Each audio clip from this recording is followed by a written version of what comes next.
Друзья, если у вас хлопает багажник на Чингане UNI-V, есть один способ, как попробовать это исправить.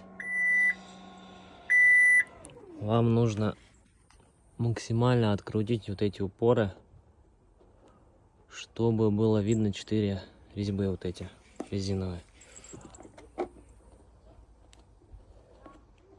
Вот, 4 здесь, 4 здесь.